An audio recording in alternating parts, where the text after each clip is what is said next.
Lectura del Santo Evangelio según San Mateo. Gloria a ti, Señor.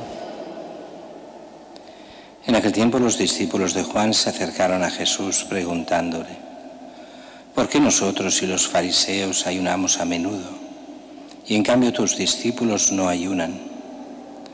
Jesús les dijo: ¿es que pueden guardar luto los amigos del esposo mientras el esposo está con ellos? Llegarán días en que les arrebatarán al esposo y entonces ayunarán. Nadie echa un remiendo de paño sin remojar a un manto pasado, porque la pieza tira del manto y deja un roto peor. Tampoco se echa vino nuevo en odres viejos, porque revientan los odres, se derrama el vino y los odres se estropean. El vino nuevo se echa en odres nuevos, y así las dos cosas se conservan. Palabra del Señor.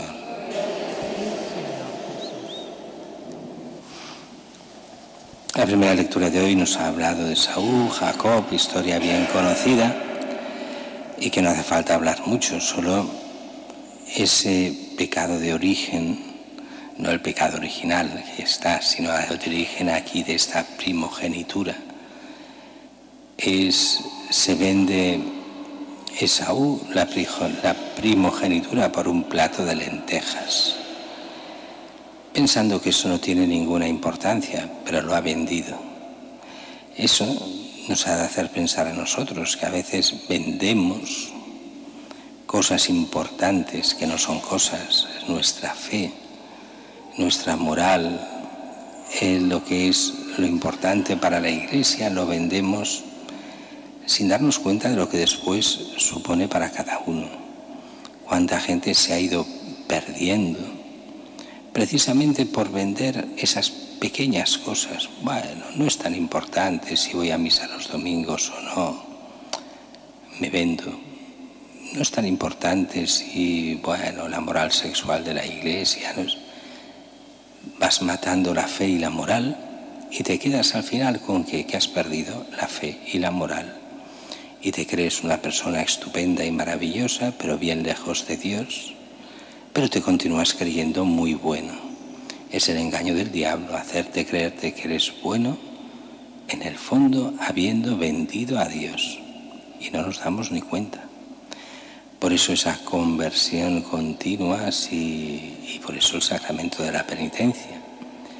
Mientras que el Evangelio de hoy es curioso, lo hemos visto tantas veces ya.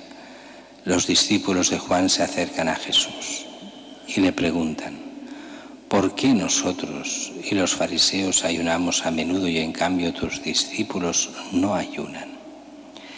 Claro, en el fondo es como un ataque a Jesús, porque dice: y tú no ayunas, no, tus discípulos, para que no se diga que te atacamos a ti. Pero que en el fondo es como decir, bueno, si así son los discípulos, ¿cómo será el maestro? Un desastre. Y hemos de entender lo que pasaba con los fariseos piadosos y los discípulos de Juan, que lo eran. Y es que seguían una serie de penitencias que no eran obligatorias, ni mucho menos. No es que fuesen malas tampoco, ni mucho menos, eran buenas. Pero que sirven para creerse ellos mejores que los demás y atacar a los demás. Ahí está el problema. Un poco, bueno, hay otro problema que veremos ahora, pero es un poco lo mismo que pasa a veces. Hoy mismo, hay una serie de penitencias, que el ayuno el miércoles y el viernes a pan y agua. ¿Es cosa mala? No, para nada. ¿Es cosa buena? Sí, bien hecha, ningún problema. Pero si sirve para atacar, yo soy bueno porque hago esto y tú eres malo porque no lo haces, entonces es malo.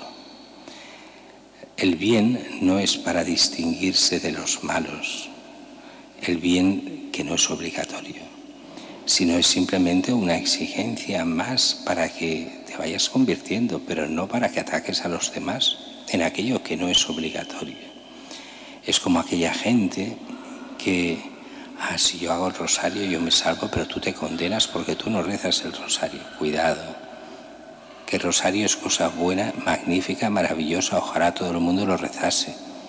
pero no envíes al diablo y al infierno a aquellos que no han pecado, aunque no hagan tus devociones, aunque sean santas y buenas, que a lo mejor les ayudaría a salvarse más y rezar, claro que sí, no digo que no, pero ahí viene el fariseísmo, el creerse a veces que uno es bueno porque sigue unas tradiciones, pero el núcleo de la fe, el núcleo de la moral, en eso más distraídos, entonces vamos muy mal. Si eso es así, vamos mal.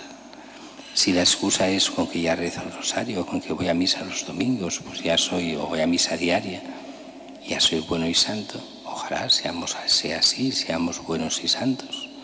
Pero si eso es la excusa para que después a nivel moral, bueno, hemos de estar con el mundo porque ya sabemos cómo funciona el mundo, no importa lo que hagamos, cómo educamos a nuestros hijos, que son muy buena gente, ya no creen en nada, pero son muy buena gente, van siempre diciendo.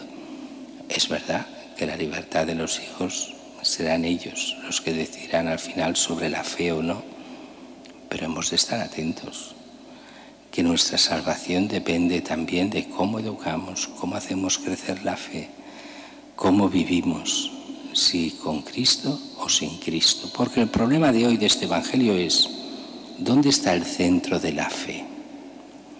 ¿En el mundo judío o en Cristo?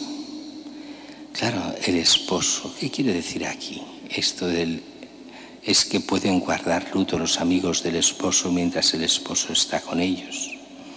Claro, para muchos era evidente el significado de lo que dicen las palabras, pero no el porqué. Es evidente que cuando uno está de fiesta, porque es la fiesta de bodas, no se hace ayuno, se hace fiesta. Pero ¿para qué saca Jesús esa frase? Y es que Él es el esposo, Él es la fe. La auténtica fe no está en el judaísmo es la preparación a Cristo. Pero Cristo es el centro absoluto de la fe, porque es el Dios hecho hombre que viene a nosotros. Él es la salvación. No hay otro que pueda salvar que no sea Jesucristo. Entonces, no basta seguir lo que seguían los antiguos. La conversión es a Cristo, es amarlo a Él, seguirlo a Él, cumplir sus mandamientos de tal forma que siguiendo ese camino estrecho, pasando por esa puerta estrecha que es Cristo mismo, lleguemos a la salvación.